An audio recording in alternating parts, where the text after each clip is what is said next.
कि हमेशा मोदी जी ने कहा है कि पारस जी तो मेरे दिल में रहते हैं, तो जहाँ पे दिल का आपके रिश्ता स्ट्रांग होता है, मुझे लगता है कि छोटी छोटी नाराज़गी दूर हो जाती है। और नड्डा जी ने दोनों की तारीफ़ की, स्पेशली पशुपति कुमार पारस जी के ऑनरेबल मिनिस्टर की तारीफ़ की, उसके आगे तो बाकी सब के मुंह बंद होने चाहिए। और जो मेन बात है वो लोकसभा चुनाव में साथ देने की, एनडीए के साथ खड़े रहने की।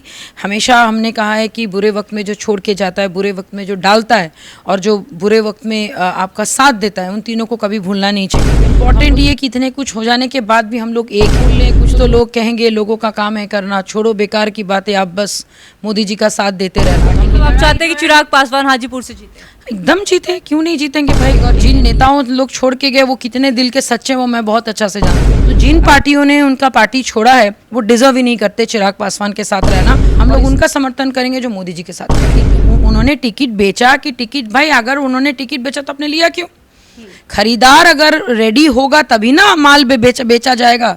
लेकिन एज अ फीमेल मैं बताऊंगी, आई एम वेरी हैप्पी कि उन्होंने 2 महिला को टिकट दिया। ये बहुत ज़्यादा सराहनीय वाला काम है। कुछ तो लोग कहेंगे लोगों का काम है कहना, छोड़ो बेकार की बातें, चिराग पासवान आप काम करते हैं। तो दिल से दुआ कर ये करूंगी, वेट करूंगी कि दोनों मिल जाएं, क्योंकि नमस्कार, देख रहे हैं आप सिटी पोस्ट लाइव और मैं हूं आपके साथ पूजा शर्मा। बीते दिनों सियासी गलियारों में पूर्व केंद्रीय मंत्री पशुपति पारस की नाराजगी की चर्चा थी। हालांकि अब ये नाराजगी पूरे तरीके से दूर हो चुकी है और पशुपति पारस ने साफ कह दिया है कि वो प्रधानमंत्री नरेंद्र मोदी के साथ है। लेकिन ऐसे में सबके जहन में एक ही सवाल उठ रहा है कि आखिर ये नाराजगी अचानक से दूर कैसे हुई। इस पर हम बात करेंगे राष्ट्रीय लोक जनशक्ति पार्टी की राष्ट्रीय प्रवक्ता देवचानी मित्रा से। नाराजगी की खबरें आ रही थी, खुलकर नाराजगी सामने आई, अचानक ये नाराजगी कैसे दूर हुई? देखिए, कहावत है कि जहाँ प्यार है वहीं टकरार है।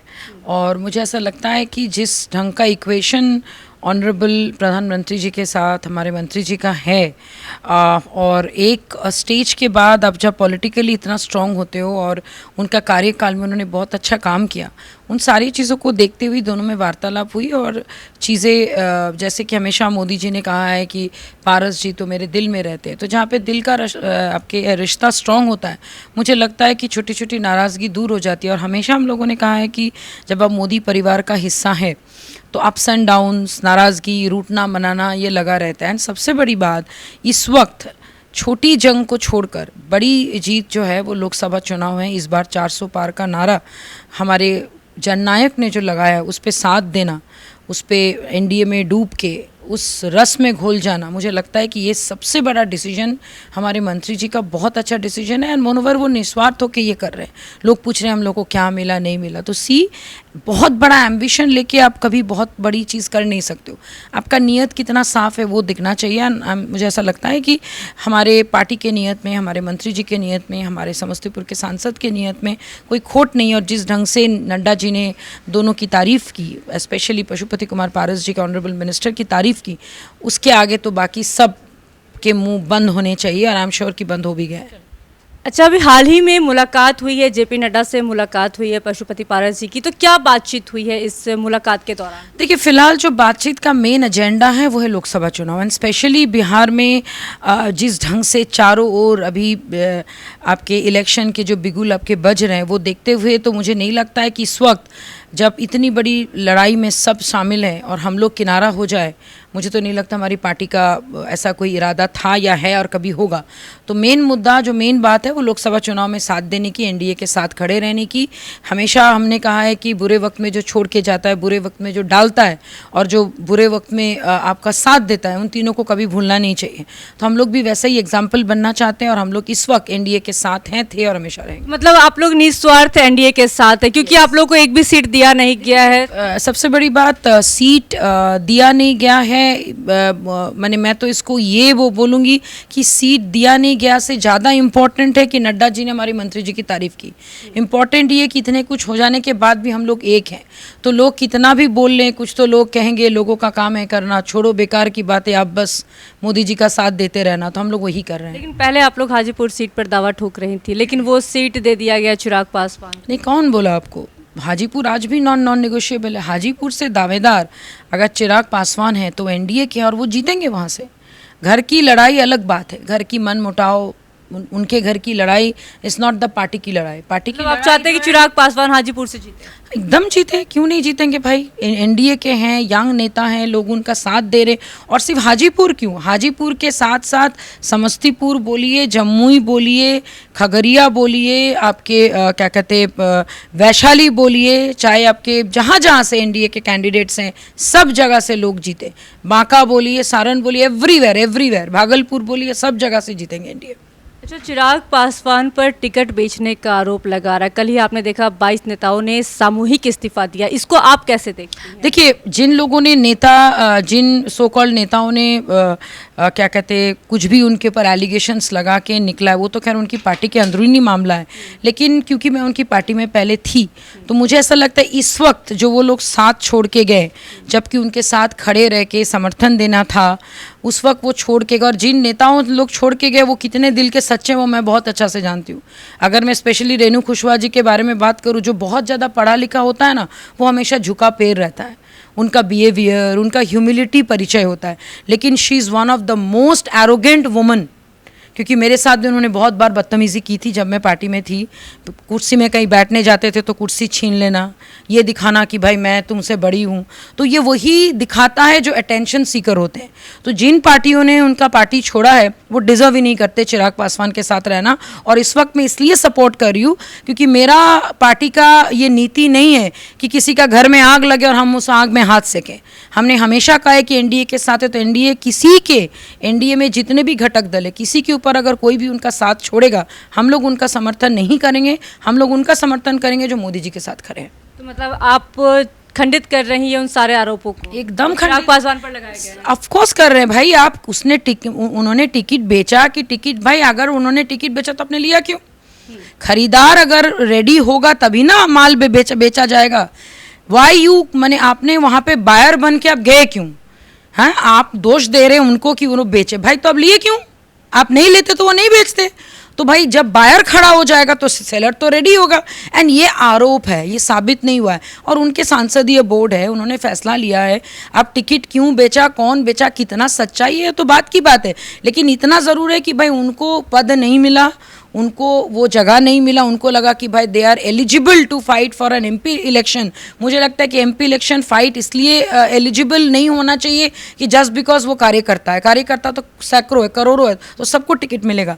टिकट उन्हीं को मिला है जो डिजर्विंग है, जो बुरे वक्त में शायद चिराग जी का साथ दिए हैं। और उन्होंने बहुत इक्वेशन को बैलेंस किया। 5 में से 2 सीट उन्होंने महिला को दिया, बहुत ही अप्रिशिएटिंग है। आप किसको दिया, क्यों दिया, वो तो चिराग पासवान से पूछेगा तो वो बेटर बता पाएंगे। लेकिन एज अ फीमेल मैं बताऊंगी, आई एम वेरी हैप्पी कि उन्होंने 2 महिला को टिकट दिया। ये बहुत ज़्यादा सराहनीय वाला काम है। आपने देखिए जेडीयू में भी आपकी 2 क्या कहते हैं आपके महिला को दिया। तो भाई महिलाओं को आगे आना चाहिए ना।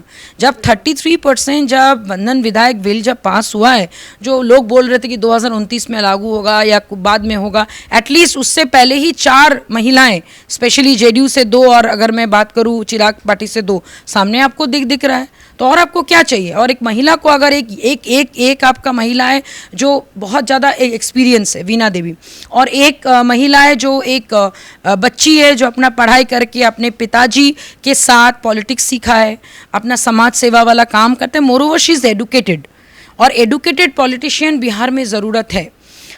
कहते हैं ना कि आपके पास जो कला नहीं है उतने हाथ आप बना लो। अगर मुझे मान लीजिए कंप्यूटर चलाना नहीं आता है तो मैं एक एक्सपर्ट कंप्यूटर सीखने वाले को हायर करूंगी। तो वही चीज़ चिराग जी ने किया, क्योंकि लोग बोलते कि आपने एक समय पे बोला था चिराग जी एडुकेटेड नहीं है, तो see the smart move he has taken. उन्होंने अपने हाथ उन्होंने बना लिए, पढ़े लिखे को ले लिए, एक बिजनेस पर्सन को ले लिए जो एक समय में पार्टी में था, एक मजे हुए आपके विधायक को ले लिए, और उनके जो जीजा जी हैं वो भी काफ़ी पढ़े लिखे हैं। तो ये जो इक्वेशन है ये बहुत अच्छा इक्वेशन है। बाकी विरोध करने वाले, मैंने पहले ही कहा था, कुछ तो लोग कहेंगे, लोगों का काम है कहना छोड़ो, बेकार की बातें। चिराग पासवान आप काम करते रहना, मैं तो यही बोलूँगी। आखिरी सवाल देवजानी जी मेरा रहेगा आपसे, क्या आने वाले समय में लोजपा एक देखने को मिल सकता है, चाचा भतीजे एक हो सकते हैं? देखिए, अगर आप मुझे ये सवाल राजनीतिक में करेंगे तो ये डिसीजन दोनों पार्टी मिल के लेगा। लेकिन अगर आप ये पर्सनल सवाल करेंगे, कोई भी महिला जो परिवार के साथ बचपन से माँ बाप का प्यार, चाचा चाची का प्यार, शादी के बाद अपने father in law, mother in law, husband के साथ रह चुके हैं या फिर जानते हैं परिवार का महत्व क्या है, वो कभी नहीं चाहेगी कि परिवार में विवाद रहे। तो मैं तो दिल से दुआ कर ये करूँगी, वेट करूँगी कि दोनों मिल जाएं, क्योंकि उनके घर में जितने भाई हैं वो लोग, यशराज हो गए, कृष्णराज जी हो गए, प्रिंस राज जी हो गए, चिराग पासवान हो गए, ये चारों भाई अगर मिल जाएंगे ना तो एक मुट्ठी बन जाएंगे। और उनकी सबसे बड़ी मुट्ठी जो थंब है वो उनके चाचा जी है, हमारे ऑनरेबल मिनिस्टर, जिनका 47 ईयर्स एक्सपीरियंस। तो जब ये चार भाई और एक मुट्ठी जब थम्स अप बन जाएगा तो किसी के दम नहीं है कि उनके परिवार के ऊपर कोई आंख उठा के देखे। लेकिन अगेन डिसीजन उनको लेना है, मैं तो सिर्फ उम्मीद ही कर सकती हूँ। आपके पार्टी के उपाध्यक्ष मुलाकात करने गए थे चिराग पासवान से, उसके बाद से ये चर्चा होने लगी कि दोनों एक साथ आ सकते हैं। नहीं, उन्होंने तो पार्टी छोड़ के उन्होंने चिराग को ज्वाइन किया, वो उनका पर्सनल डिसीजन है। कुछ लोग उनको छोड़ दिए, कुछ लोग यहाँ से वहाँ गए। देखिए, आना जाना राजनीति में अपने एम्बिशन के लिए लोग करते हैं, लेकिन इस वक्त जो आपके साथ खड़े रहते हैं वही सच्चा सेवक होते हैं। जो भगोड़े की तरह भाग जाते हैं, जो जिस वक्त हम लोग को पता चला था कि हम लोग एनडीए से बाहर हैं, उस वक्त कुछ लोग मौन व्रत धारण कर लिए थे, तो उससे पता चलता कि वो सेफ खेल रहे हैं। तो सेफ खेलना तो बहुत इजी चीज़ है, रिस्क लेना वही जानते हैं जो असली लीडरशिप होता है। और हमारे मंत्री जी में वो लीडरशिप है, और हम लोग बहुत बहुत खुश हैं कि भाई हम लोग एक ऐसे पार्टी के साथ है जहाँ पे आपको सीखने को मिलता है, एक्सपीरियंस होल्डर है। और लास्ट में मैं यही बोलना चाहूँगी, जहाँ पारस वहाँ हमने ऑलरेडी कहा है, तो सर का जो डिसीजन वो सर आंखों पर। बाकी हमारी बैठक है 6 तारीख को, उस पर सारी बातें और भी जो भी मीडिया जानना चाहती है वो सारी बातें आप सर के मुंह से सुनेंगे तो मुझे लगता है और बेटर होगा। रालोसपा प्रमुख पशुपति पारस की नाराजगी कैसे दूर हुई, सब कुछ बताते हुए नजर आ रही थी राष्ट्रीय प्रवक्ता देवजानी मित्रा। इसी के साथ साथ चिराग पासवान पर लगे आरोपों को भी खंडित करती हुई नजर आई और क्या कुछ कहती हुई नजर आई, सुना आपने। तो फिलहाल इस खबर में बस इतना ही। तमाम जानकारी के लिए बने रहें सिटी पोस्ट लाइव के साथ। इस वीडियो को लाइक करें, शेयर करें और चैनल को सब्सक्राइब करना ना भूलें। धन्यवाद।